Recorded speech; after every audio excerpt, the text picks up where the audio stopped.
Everyone, आपके अपने YouTube channel climax competitive class में आपका स्वागत है। मैं आज आप लोग के सामने फिजिक्स का वर्क पावर एनर्जी का न्यूमेरिकल्स का सेकंड क्लास लेकर आया हूं। कल के क्लास में मैं आप लोग को एक क्वेश्चन होमवर्क दिए थे, जो क्वेश्चन इस प्रकार से था। यदि गतिज ऊर्जा के वेग में 25% की वृद्धि करने पर गतिज ऊर्जा पर क्या प्रभाव पड़ेगा, यानी 56.25% की वृद्धि होगा या 156.25% की वृद्धि होगा या 56.25% की कमी या 156.25% की कमी होगा। तो ऐसे क्वेश्चंस को बनाने के लिए सबसे आसान तरीका है, वह आपको ट्रिक से बता रहे हैं। उसी ट्रिक को हमेशा यूज कीजिएगा। 2x + x² / 100। तो आपका हो जाएगा 2 × 25 और प्लस 25 का स्क्वायर बटा 100 हो जाएगा। 2 × 25 कीजिएगा तो 50 प्लस और यहाँ 625 बटा 100 हो जाएगा, यानी 50 प्लस 6.25 और हो जाएगा 56.25% में वृद्धि होगा, यानी ऑप्शन नंबर ए आपका सही होगा। तो बहुत सारे स्टूडेंट्स का कमेंट आया था ऑप्शन नंबर ए, तो आप लोग का आंसर सही है। आज का क्लास में देखिए, आज भी आपका न्यूमेरिकल क्लास चलेगा और आज कुछ अदर क्वेश्चन होगा। देखिए किस प्रकार से क्वेश्चन है। देखिए आज का पहला क्वेश्चन क्या कह रहा है। कहता है कि 5 किलोग्राम द्रव्यमान वाली बंदूक से 10⁻⁻2 किलोग्राम की गोली 500 मीटर प्रति सेकंड के वेग से फायर की जाती है। तो गोली की गतिज ऊर्जा का बंदूक की गतिज ऊर्जा से क्या अनुपात होगा, यानी गोली की गतिज ऊर्जा का बंदूक के गतिज ऊर्जा से क्या अनुपात होगा। तो यहाँ आपका बंदूक की गतिज ऊर्जा बट्टा गोली की गतिज ऊर्जा, गोली की गतिज ऊर्जा का बंदूक की गतिज ऊर्जा से क्या अनुपात है। तो यहाँ आपका हो जाएगा गोली की गतिज ऊर्जा बट्टा बंदूक की गतिज ऊर्जा, क्योंकि इसमें गोली का गतिज ऊर्जा का बंदूक की गतिज ऊर्जा से क्या अनुपात है, यानी गोली का निकालना है बंदूक से। तो जिसको निकालना रहता है उसको ऊपर लिखिए, बाकी नीचे आपका हो जाएगा।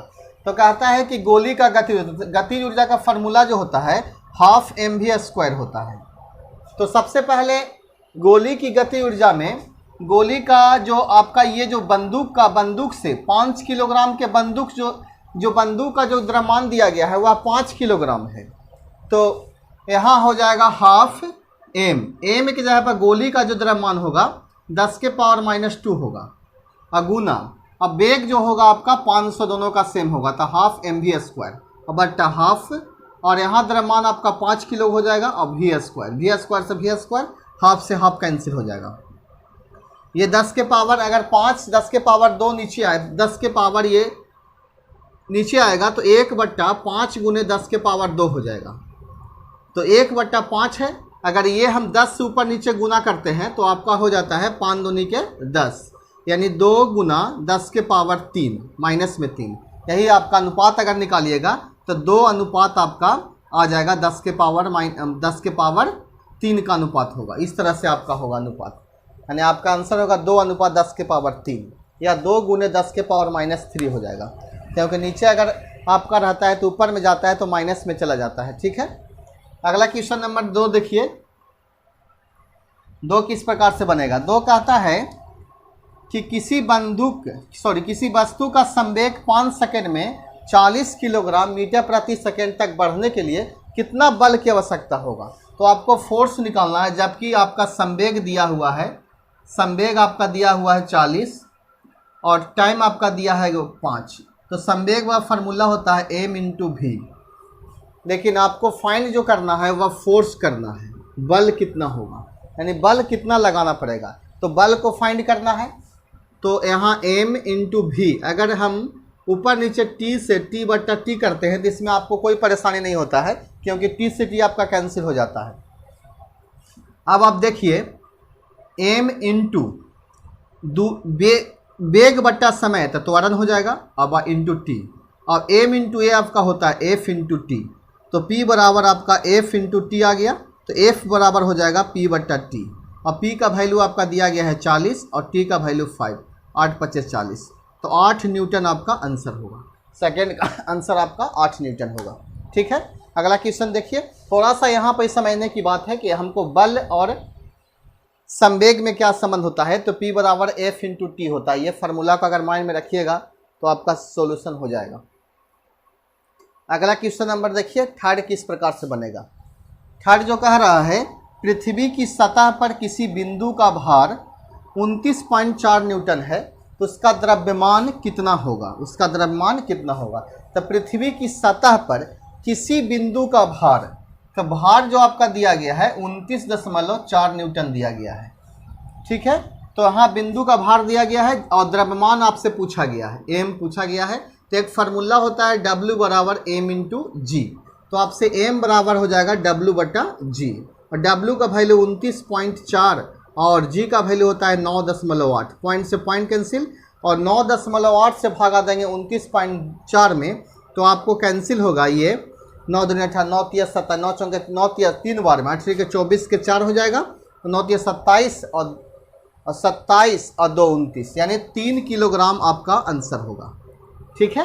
यानी क्वेश्चन नंबर थर्ड का आंसर 3 होगा। अगला क्वेश्चन नंबर देखिए 4 किस प्रकार से सॉल्यूशन होगा। 4 कहता है कि दो वस्तुओं A तथा B के द्रव्यमानों का अनुपात 3:1 है, उनकी गतिज ऊर्जा समान है, तो B और A के रेखीय संवेग का अनुपात क्या होगा। तो गतिज ऊर्जा और संवेग में कल ही मैं आप लोग को संबंध स्थापित किए थे, तो एक फार्मूला माइंड में रखिएगा, के बराबर होता है p² बट्टा m। ये फार्मूला, ये गतिज ऊर्जा होता है, ये आपका संवेग होता है, ये आपका मास होता है। तो दो वस्तुएं A तथा B है, तो A और B है दो वस्तुएं, दोनों का द्रव्यमान का जो अनुपात दिया गया है वो आपका दिया गया है 3:1, ठीक है। और उनकी गतिज ऊर्जा बराबर है, तो B और A में संवेग का अनुपात निकालना है, जबकि गतिज ऊर्जा आपको क्या है, इक्वल है। तो जब गतिज ऊर्जा बराबर होता है तो देखिए P1² बट्टा m1 हो जाएगा बराबर P2² बट्टा m2 हो जाएगा। अब क्रॉस मल्टीप्लिकेशन कीजिएगा तो यहाँ आपका P1 बट्टा P2 का होल स्क्वायर हो जाएगा, वहाँ आपका m1 बट्टा m2 का बट्टा हो जाएगा, ठीक है। तो आपको P1 बट्टा P2 निकालना है, तो P1 बट्टा P2 का होल स्क्वायर हो जाएगा यहाँ, और m1 बट्टा m2 दिया गया है 3/1, 3/1 आपका हो जाएगा। यह स्क्वायर हटेगा तो क्या होगा, रूट हो जाएगा। तो आपका आंसर होगा P1 अनुपात P2 बराबर √3:1, यानी संवेग का जो अनुपात होगा √3:1 होगा। ये क्वेश्चन आपको समझ में आया होगा। तो एक बार फिर से रिकॉल कर देते हैं। हम लोग जानते हैं कि गतिज ऊर्जा और संवेग में संबंध यही फार्मूला होता है, ke बट्टा p² बट्टा 2m, ठीक है। यहाँ से बोल रहा है कि दो वस्तुएं का द्रव्यमान 3:1 है, तो रेखीय संवेग का अनुपात क्या होगा। तो दोनों, जबकि दोनों की गतिज ऊर्जा आपस में बराबर है, तो गतिज ऊर्जा बराबर करेंगे तो यहाँ से P1 बट्टा P2 का होल स्क्वायर बराबर m1 बट्टा m2 हो जाएगा, ठीक है। कहीं कहीं आपको संवेग का अनुपात देगा तो आपको मास का अनुपात निकालना है, तो आप निकाल सकते हैं इस फार्मूला के सहारे, ठीक है। यानी ये फार्मूला को आप माइंड में रखिएगा, ठीक है। अगला क्वेश्चन देखिए किस प्रकार से है। देखिए क्वेश्चन नंबर अगला है 5, किस प्रकार से सोल्यूशन इसका होता है। आज का जो भी क्वेश्चन आप लोग के सामने मैं लाया हूँ सब कहीं ना कहीं एग्जाम में पूछा गया है, और खासकर रेलवे के जो NTPC का जो एग्जाम होता है उसी के सेट से मैं आप लोग क्वेश्चन बता रहे हैं, और पॉलिटेक्निक ITI के सेट से ये क्वेश्चन बहुत इंपॉर्टेंस होता है, क्योंकि पॉलिटेक्निक में आप लोग को 30 नंबर का साइंस में फिजिक्स रहता है और उसमें बहुत सारे नॉमरिकल्स पूछे जाते हैं। तो कहता है कि यदि 1 न्यूटन एक वस्तु 500 ग्राम द्रव्यमान पर कार्य करता, यानी 1 न्यूटन का एक वस्तु 5 किलोग्राम के द्रव्यमान पर कार्य करता है, तो त्वरण ज्ञात करें। यानी ऐसे क्वेश्चन को आप सेकेंडों में हल कर सकते हैं। त्वरण बराबर फार्मूला माइंड में रखिए, F/m होता है, F जो 1 न्यूटन और किलोग्राम में आपका 5 ग्राम किलोग्राम। यहाँ देखिएगा थोड़ा सा, जब भी m जो आपका मास होता है, इसे किलोग्राम जो होता है SI में होता है और ग्राम CGS होता है। तो जब भी आपको ग्राम देता है तो उसको किलोग्राम में चेंज करना पड़ता है। तो 1000 से भागा देंगे हम, फिर 50 500 दूनी 1000, यानी 2 मीटर प्रति सेकेंड स्क्वायर आपका आंसर होगा, ठीक है। ये 2 आपका ऊपर चला जाएगा। तो फर्स्ट 5 क्वेश्चन का आंसर 2 मीटर प्रति सेकेंड स्क्वायर होगा। अगला क्वेश्चन नंबर 6 देखिए, यदि 5 न्यूटन का एक बल 2 किलोग्राम द्रव्यमान पर कार्य करता है तो वस्तु का त्वरण ज्ञात करें। जस्ट इसी प्रकार से क्वेश्चन है, 5 बट्टा आपका 2 हो जाएगा, तो 2.5 मीटर प्रति सेकेंड स्क्वायर हो जाएगा। इस क्वेश्चन का आंसर आपका इजी है। 7 क्वेश्चन देखिए, 75 किलोग्राम द्रव्यमान के एक व्यक्ति का संवेग क्या होगा। यानी आपका m का वैल्यू 75 किलोग्राम दिया गया है और p बराबर आपको निकालना है, ठीक है। जब वह 2 मीटर प्रति सेकेंड, वेग आपका दिया है 2 मीटर प्रति सेकेंड कि एक समान वेग से चलता हो। तो हम लोग जानते हैं कि संवेग का जो फार्मूला होता है P बराबर m इंटू भी होता है। तो m का वैल्यू 75 और v का वैल्यू 2, यानी 150 आपका हो जाएगा। और एक चीज़ बताइए कि संवेग का ऐसा मात्रक होता है किलोग्राम मीटर प्रति सेकंड होता है, तो किलोग्राम मीटर प्रति सेकंड आपका हो जाएगा। ठीक है, तो संवेग आपका हो जाएगा। क्वेश्चन नंबर 8 देखिए,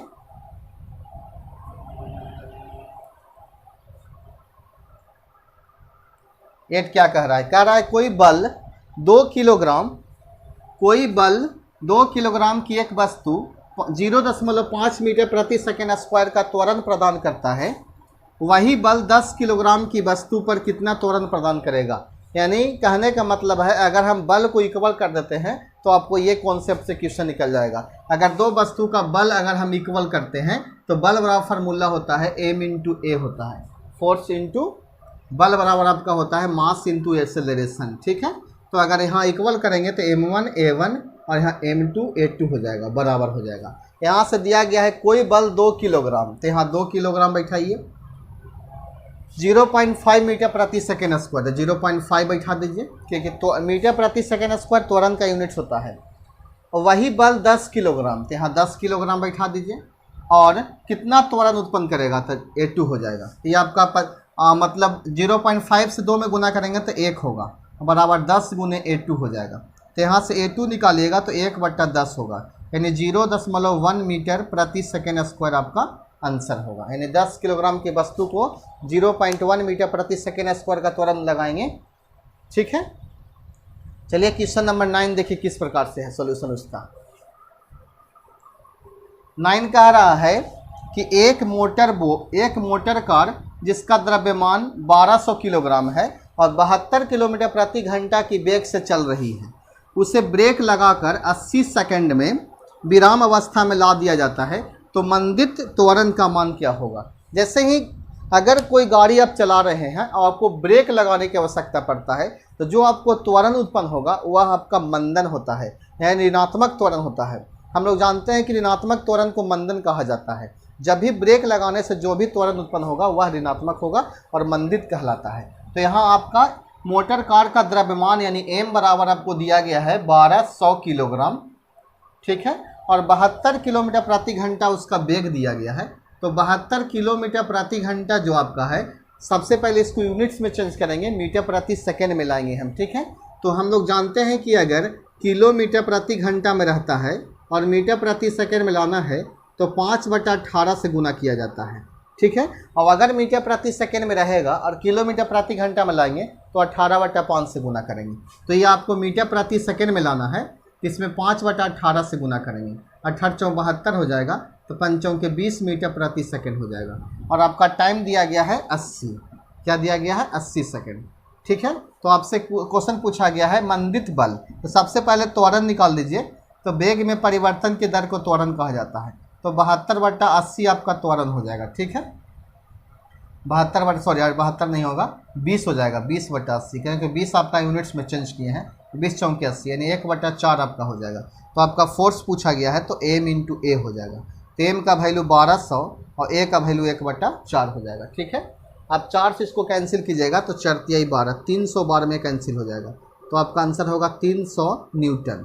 ठीक है, यानी क्वेश्चन नंबर 9 का आंसर आपका कितना होगा? 300 होगा। तो एक क्वेश्चन आपको होमवर्क दे रहे हैं, तो ऐसा क्वेश्चन का आंसर आप कमेंट बॉक्स में लिखिएगा। ठीक है, कल जिस प्रकार से होमवर्क दिए थे उसी प्रकार से आज भी आपका होमवर्क है।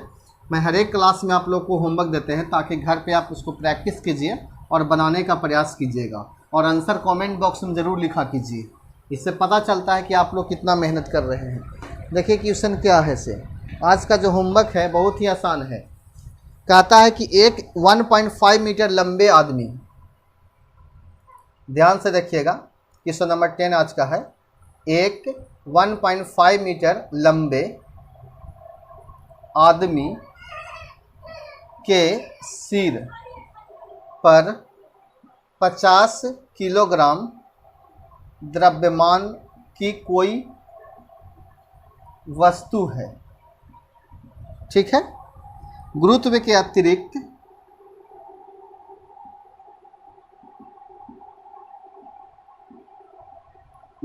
अतिरिक्त अन्य सभी बलों की अपेक्षा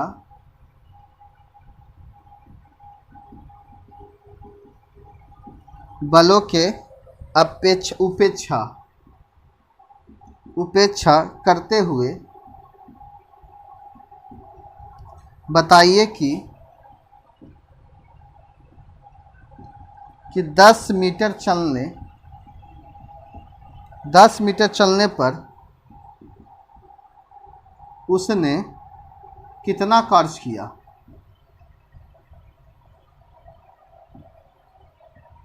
आपका ऑप्शन है 0 500 जूल, सी में है 750 जूल और डी में है 75,000 जूल।